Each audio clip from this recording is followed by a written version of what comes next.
Hello everyone, I'm Overhaul and this is my lovely assistant Crystal. Hi. So today we are reviewing Rwby Volume 6, Chapter 11. And I'm excited. Aren't you excited? I'm scared for this chapter. Why are you scared for this chapter? Because the picture you pick to have in the background when we review it is this. Blake with both her coat holding Yang's arm. Oh yeah, such amazing scene. Oh yeah, that's right. Now the next thing you need to do is to oh wait, what? Alright, don't worry, I'm not gonna be doing that for now. But yeah, let's go into this. In this chapter, we get basically the continuation of the fights we had in the previous one. For example, the fight between Team Rwby and... well, not Team Rwby, Team... alright, the good guys versus Coraline and her giant mech. And Blake Yang versus Adam.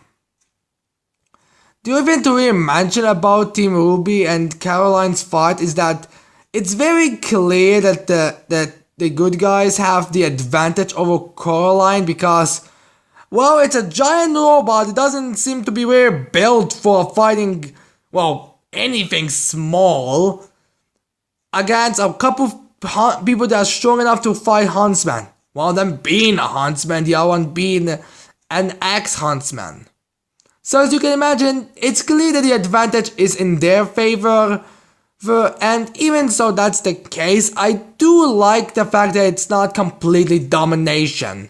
Even if Team Rwby well, the good guys have the advantage over the robot and they do have a lot more attacks and a lot better moments of beating the robot down than Coraline does.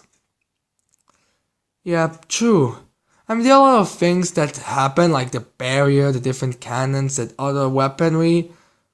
But I must ask, why does the robot have only one arm for attack and only one arm for defense, and why does it have so obvious where to attack? I don't know. I can imagine that when they would design the robot, they kind of had to say, alright, are we gonna make it overly complicated, or are we going to make it, you know, at least enough powerful to defeat a Grim? Because I can imagine that it's a lot more common for that robot to be fighting a giant Grim than fighting a couple of very skilled villains. So yeah, I can imagine that it's something like that in the case. Also, I heard some people complain about the fact that Rwby was able to blow up the rocket just by one shot, which I don't get what's the complaint. It makes sense to me. I mean, the rocket got activated because it got an impact. The thing that doesn't make sense is when Coraline was able to grab a hold of the rocket and she could throw it back at Coraline and Oscar. That's the part that doesn't make sense. But yeah, otherwise, it's a pretty decent fight. Also, if anyone's gonna be complaining about, a giant fight with a robot, that's so original. Oh, look at this robot. It's totally not based off any other type of a robot. Which do I think I'm gonna say in response to those people is pretty much the entire thing against fighting a robot and fight giant robot and fighting with a bunch of the main heroes has been on to a point that any show, even if it's better than Rwby, pretty much every show has to do it. Rwby has done it, Legend of Korra has done it, I'm pretty Metal Gear Rising video game has done it, Steven Universe is going to do it, with the giant robot not having arms for some strange reason, but who really cares? Maybe it has some kind of a hidden arm somewhere and they're gonna come there, I don't really care. Pretty much the entire idea of a giant robot fight has been done to a point that any show that uses that, it's not even unoriginal. It's like so used so much, it's a common thing in fact. So I don't even understand why people complain about it. Pretty much every show does it, and it's not like it's that horrible of a fight. I mean, it's pretty decent a fight. I mean, granted, it feels like the damages to the robots are being a little too quickly, but still, you get it. It's understandable. Wait, what was that complaint about the tirade? The complaint of the tirade was because so many people in the Rwby fan base complain about things that happen in other series, and it's just frustrating. Because pretty much it's hard to make any type of a show that's completely 100% original. It's practically impossible to do it at this point. I mean, even a new idea, I mean, the only way you can actually do it originally is to have things that don't even make sense, like Nazis in Nutcracker, or Home Alone or Satan's in Home Alone. You watch Nostalgia Critics, the Nutcracker 3D review, haven't you? Yes, but it's a perfect example. Basically, it's practically impossible to find anything original at this point. So yeah, it makes sense why they would use it, and how it makes more sense to have a giant robot fight here than, I don't know, in Atlas, which would most likely be surrounded by giant robots, but who really cares? So yeah. Now we cut to the creme de la creme of this episode. That is Blake versus Adam versus Yank. Or is it Yank and Blake versus Adam? I don't really understand this, but yeah, cool. Who cares? The best part about this episode, which pretty much everyone can agree. Now the fighting between Blake and Adam is perfect. Granted, there could be some big things, which I'm pretty sure some of the haters for Rwby will bring up, but still. It's a great fighting. I like it how the fact that even though Blake can outrun Adam and she can somewhat outmaneuver him, she clearly cannot beat him. That's a good thing, because I feel like Adam should be one of these guys that's right now impossible for Blake to take down on her own. True. It does make sense why Blake would be struggling against Adam.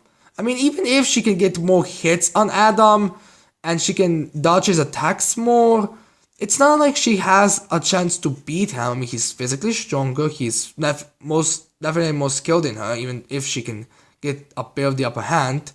How she's exhausted a couple of times. Where she does recover quickly, but most likely that's a common trope with animes where the characters gotta look exhausted as fuck, but then they'll fight like they're not exhausted at all. True. I do also like the fact that she throw her cloak down, because to be fair, cloak seems to be kind of in a way in a fight, which actually she might be wearing a bra now that I'm looking at this. Wait, what? Well, just the way that the concept art had Blake without a cloak on kind of seemed like she doesn't wear a bra unless if she reveals that. Although, to be fair, how tight those pants look, it seems like she doesn't wear panties, at least. Again, why do you constantly think of things like that? It's weird and perverted. First thing, I am a pervert. Secondly, I mean, consider how many people want to bone Blake in the story, in the world. It's not that surprising. I mean, Yang wants to bone Blake, Adam wants to bone Blake, Sun wants to bone Blake, Ilya wants to bone Blake. I mean, for God's sakes, at this point, Blake really needs to say something like, "Can everyone please stop wanting to bone me?" I mean, I feel like Blake might get a little frustrated for that, how many people want to get into her. But who knows, maybe it's going to be over soon. I mean, the next chapter seems to suggest that we finally going to get end of that. True.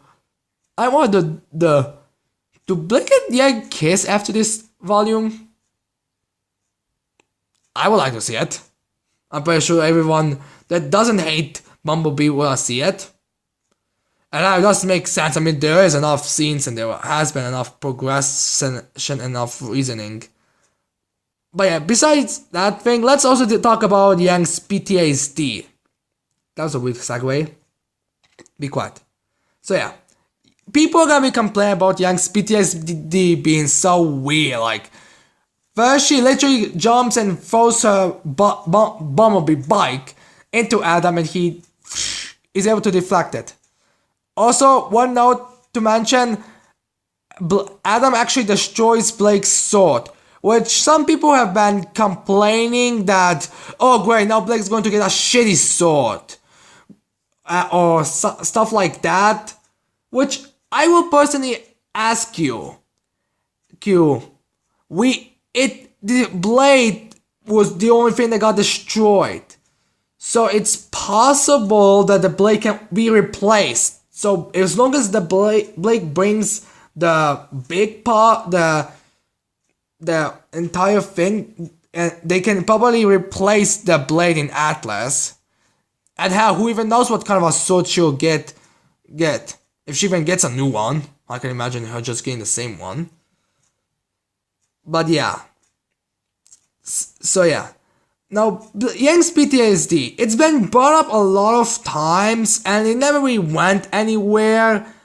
And this time, Yang, and it doesn't really help in this volume that Yang comes and doesn't seem to be all that terrified until she blocks the big slash attack from Adam, and he notices the shaking arm, and he's like, "Oh, do you really think you can beat me?" And then we get the amazing picture with the USA right now with, oh my god, we're trying to stay together, making me think about something else. Trying to talk about Adam's scar. That should stop making you focus on about Bumblebee. Oh, that's right, Adam's scar. I almost forgot about that. Originally, that was my plan, to have it be the picture, the background, but but still, yeah. Adam's scars. We see what they are, which some people have said that it looks goofy and ridiculous, but alright, look at the animation. Does this animation really look like the type of animation that can have super gruesome scars? How can an animation that's not a part of the literal animation, I mean literally pencils every chapter be drawn, even have super horrific things? In case you're unaware, that mark on Adam's face is as DC, which means Schnee Dust Company, which does kind of hint at the fact that we're gonna get the Schnee Dust Company slave labor with furnaces in the next volume, which does make sense. I mean, in previous arcs, they didn't really, well, in previous seasons, I shouldn't say arcs, in the previous seasons, they didn't really do much with it, and how it was there, the mission was supposed to be the second most racist to furnaces, so it makes sense why they'll go into the Schnee thing. Now there's a bit of a confliction on the scars that Adam has, and I don't mean if the log by a log or anything, or that's the real, that's why he was hiding it so much. No, that doesn't seem to be the big thing. The big thing that people seem to be talking about is the fact that, seriously, you literally have a slave labor symbol on your face constantly, and you gotta say Blake hurt you the most? Because at the beginning, Adam's chapter was supposed to be about the furnaces and all, and that, which is strange considering how much people complain about there not being enough furnace racism attacks, but yet they hold this Adam's whole motive in such high regards, but how does that really make sense? But here's the thing though, we don't actually find out about what these cards represent. There are some theories that say that since Adam's semblances is, he has so much pain in his life that right now his semblance can literally, doesn't even allows him to have the same thing as Yang's, which is getting a power boost in attacks, but unlike Yang, which needs to get damaged, Adam just takes the energy and attacks and strikes, which does make for the most part sense.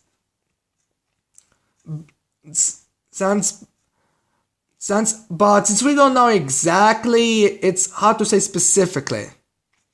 I would not be surprised if, in the slightest, if we get the flashback on a later date. I don't know, something like alright,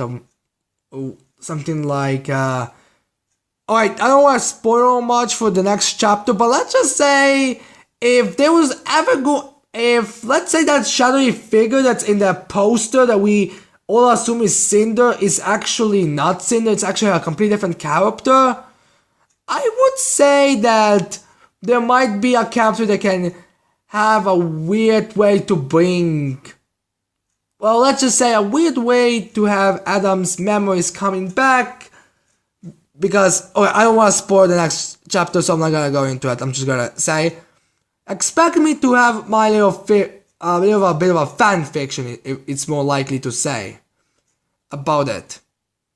I'm pretty sure people seem to agree that that's Cinder in the poster.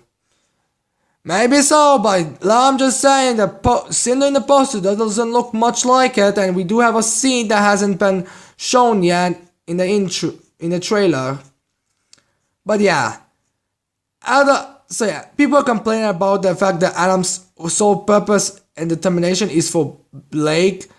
But hell, if we take it like Adam was enslaved for a long time, and when he got that slave labor bond when it was pretty early, and then he drifted back on, and then when he escaped he drifted a long way, and then he came to Menagerie somewhere, and the first person he saw was Blake, and after that all the good thing that has happened, the connection, the getting into the white thing and all that, was because Blake. That would kind of make sense to, if that would be why he wants Blake and all that. And why Blake hurt him the most. So this is a pretty decent chapter. I like the fighting the most in this chapter. I don't really have any particular gripes with it. Like, I can see why some people would have gripes with the XPTSD, but hell, they don't really use it that much. And now if you excuse me, I need to go do something else. Something very important. So yeah. I hope you like this video. I hope you're gonna leave a like and subscribe to my channel for more videos in the future. Sure. And with that said, I cannot wait to see all the people next time. Bye.